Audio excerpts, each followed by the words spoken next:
Morning. Today is Friday, September 13th, and it is a gold day. Welcome to WSMS. Please give your attention to Lillian for the pledge. Good morning. Please join me in a moment of silence.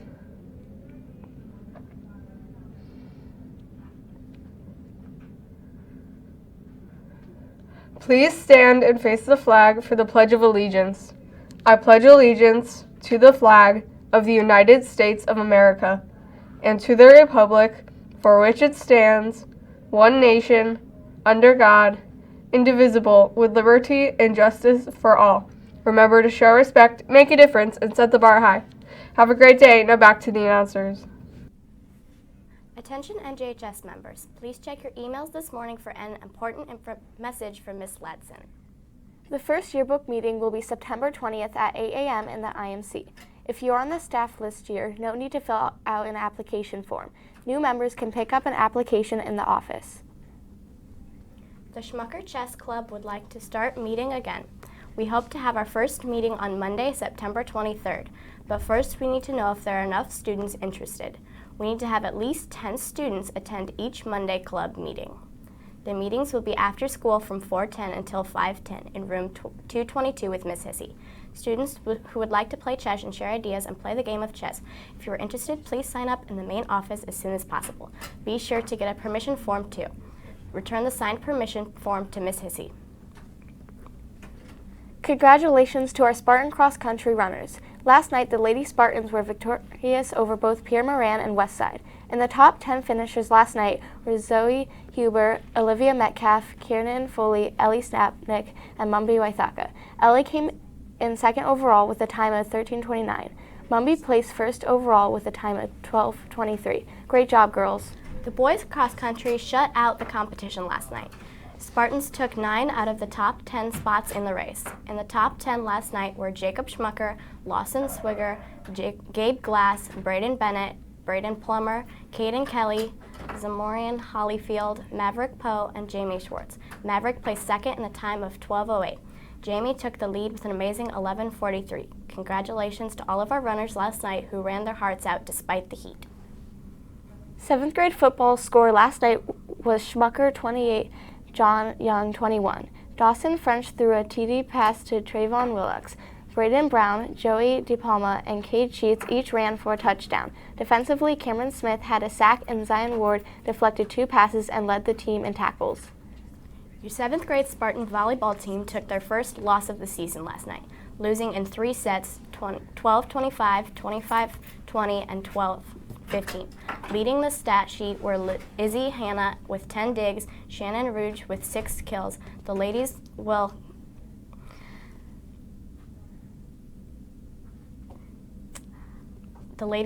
look to get back to their winning ways on Tuesday for their final home match of the season.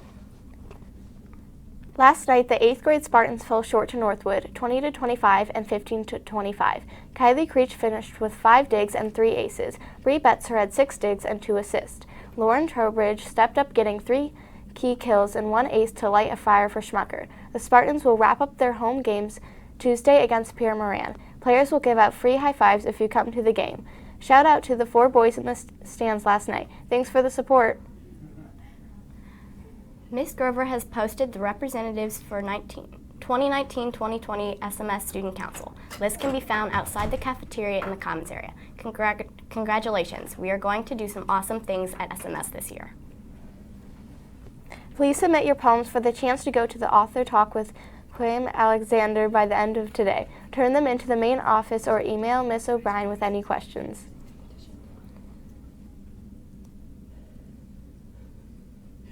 Well, good morning. Good morning. And happy Friday. I hope everyone is having a great week. I just want to say overall, I just really enjoy our Spartans. You know, it has been a good week, and you guys have been fabulous. I just really appreciate all that you're doing.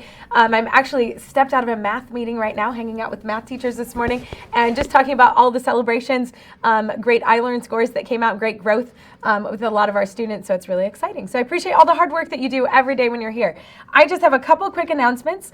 One, I want to give a huge shout out and thank you to all of the students who went on the anti-bullying trip yesterday. We had students, I believe, from almost all grades grade levels that went with Mrs. Hoover, Mrs. Eck, and Mr. Fry. They went to the Century Center in South Bend and got trained on kind of some anti-bullying things and just are going to be leaders in our building. So I just want to let all of our students know that we have multiple opportunities for all of you to get out of the building and do something interesting in our community. So thanks to all those students. I know they just were a great example for Schmucker. I was super impressed. Got some pictures of that in my email inbox last night, which was awesome. So the other thing I want to say along those same lines is we have an amazing opportunity to go see Mr. Alexander, the author. And I also want to make this fun. Like, I hope you understand, like, this is a day out, right? Like, we're going to go get to hang out with the author, get signings. We're going to go out to lunch together. It is really like a full day. So if you have not turned in your poem, please do that. Also, I think I know there were some language arts teachers, right, Mrs. Martin, who had really done this poem as an assignment in class. You can turn those in. You don't have to write a new one. So for some of you, you might even have a little bit of an advantage. Please get that in, but we are so excited. This is just an amazing opportunity. This is a guy who travels around the world talking about his writing and does some amazing things, and we really want our students to be part of that. So turn that in so we can find those people. Last but not least, we have another opportunity that is happening in-house. We'll be talking to a handful of students probably at lunch today. We have 5 Star is going to come to our building and do kind of some leadership training during the day. We're going to be looking for some people to do that. So if you get selected for that, we'll be doing that on Monday next week. But if you're not doing that, you probably get some emails for that, might even touch base with you at lunch. But if you don't get an opportunity to do it this time, we also have the after school 5 Star program, which is fabulous too, and some Saturday events where 5 Star can do some things. You can kind of go to their high ropes course. It's called the Summit, I believe, where you can do some really cool things with them there. So lots of opportunities for you to be involved and do some awesome stuff. So this goes right along with what Mrs. Dinol she just mentioned 3 amazing opportunities. Well, we are able to do those opportunities because we have money to take you for transportation and all of those things. So I know we're talking about the fundraiser. This is our last weekend to sell. Do it. Sell. Yes. So please make it a point. We at least want to get 3. If every single person sells 3, we are golden. We are really setting good for the rest of this year. And being able to provide you with these opportunities, these off-campus opportunities for people to come in and just experiences for you guys to have, intramurals, clubs, all different kinds of things. So please go out and sell this weekend. Sell at least 3 so you can at least get to the Sparty party. Silly string, Mr. Fry, dance, play games, play basketball. I mean, I'm it's so just glad Mr. Fry does that every year. I just think that's a great opportunity he for gets him the to whole, just outfit on. community I know, build. I know. Good. So please make sure you're at least doing that so you can celebrate with us during the Sparty party that happens during school. I had most of the advisory classes submit, not all of them, so this is, kind of going off the ones that submitted.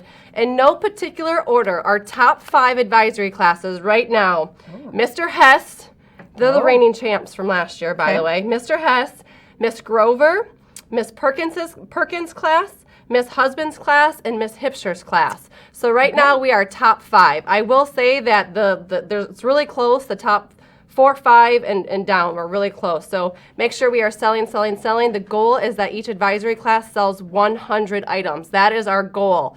If every advisory class sells 100 items, I think we're going to even do something even more spectacular, to be honest with you. So anyways, sell this weekend, please. Have a happy Friday and enjoy the 5 Star video, everyone. Have a good day, Spartans.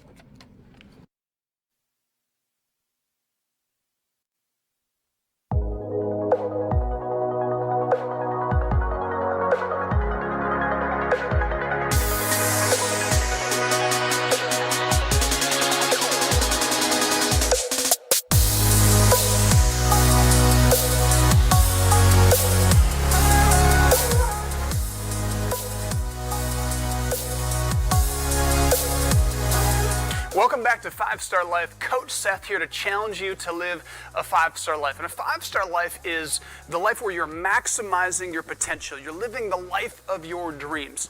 You weren't designed, you weren't intended just to creep through life, to crawl through life, just barely surviving, barely getting by. There's something better for you.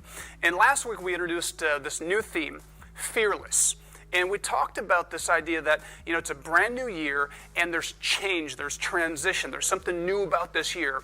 And you don't have to go through this year being afraid of the unexpected. See, we only fear change or transition because we think the worst about it. We just dream up the worst possible case scenarios and think about those things. Not you, though. We taught you that you can actually think the best possible things will come your way. And that's one of the keys to living this 5-star life. And that gives you this opportunity to go to a new school and say, I want to meet new people, new classes, new teachers. These are all positive things, and you can embrace them and live a great year. So before we dive into today's lesson, I want to make sure that you understand this concept of being fearless. So at 5-Star Life, we own and operate a 300-acre training facility, and it has it all. It's got horses and nature programs, fishing, boating, archery. We have it all. But we also have an intimidating high ropes course. We're talking 40 feet in the air, and it totally draws out the insecurities and the fears of anybody who steps on it. And I watch students come off the course, and they say things like, I did it, I overcame my fear of heights. And ultimately, what they're saying is, I was fearless. But it's not that they didn't experience fear. They experienced the fear, they felt the fear, they faced the fear, but they kept pushing through it and overcame it. This is what I want you to grasp hold of, this idea of living fearlessly. It doesn't mean you don't experience fear, it means that you don't let fear hold you back. Today's lesson unpacks another one of our greatest fears. This is a big one. The fear of failure, specifically fear of failing in school. And most teenagers face this fear of failing in school, but it's not just about bombing a test or failing a quiz. Our fear runs so much deeper. See, the fear of failing in school reveals a deeper fear that we ourselves, in our core, at our very essence, are failures. Our greatest fear is that we're stupid, that we're incompetent, that we're failures. We have this fear that, we were just born without the talent, without the beauty, without the strength, without the intelligence to learn. And ultimately what we believe is lies. We believe the lies every time we fail in school or struggle to get a concept a teacher's trying to teach. Every time this fear whispers, see, you're dumb, you're stupid, you're never going to get this. Look around the classroom. Everybody gets this, but you're slow. Just a couple weeks ago, I had a student come up to me. I was talking about this, that these are lies. And this student said, yeah, but Coach Seth, what if the lies that I'm incompetent, that I'm stupid, that I don't have the tools to succeed in school, what if they're actually true? What if I don't have what it takes? I'm so glad she mentioned that. And I want you to listen really closely to what I'm about to tell you next. Years ago, 15, 20 years ago, scientists and educators believed a lie. The lie was this, that your ability to learn, your intelligence, to be a good student, was based purely on your genetic code, your genes. So if your mom was a good learner, your brother was a good learner, you'd be a good learner. 15 years ago, that all changed. New research actually shifted what people believe. The truth is this. When you decide that you want to learn and can learn, you can learn. There's two things. There's a fixed mindset that says, you know what, I don't have the genes, I'm not smart, I can't learn this. That's a fixed mindset. The growth mindset says, I can learn anything. If I put the effort in, I can learn it. And some of you are like, fixed mindset, growth mindset, what does that have to do with me? It has everything to do with you. It's the truth. The truth is, every human being is born with somewhere between 85 billion and 100 billion neurons in your brain. You have the hardware. You have the ability. These neurons can literally, you're brilliant. These neurons can communicate to thousands of other neurons at the same time. So every time you read, every time you sit up in class and listen, every time you take notes, these neurons are firing and they're going in. Now, some of you, maybe you had parents that read to you when you were younger. Maybe they made you read in the summer. Maybe some of you, your neurons are firing at a different pace. But guess what? Whenever you decide that you want to put the effort into learning, you can learn. You have the tools. You have the capabilities. So if you would do a side-by-side comparison of your brain and the fastest, largest supercomputer, literally there's no comparison to which one is better. Your brain.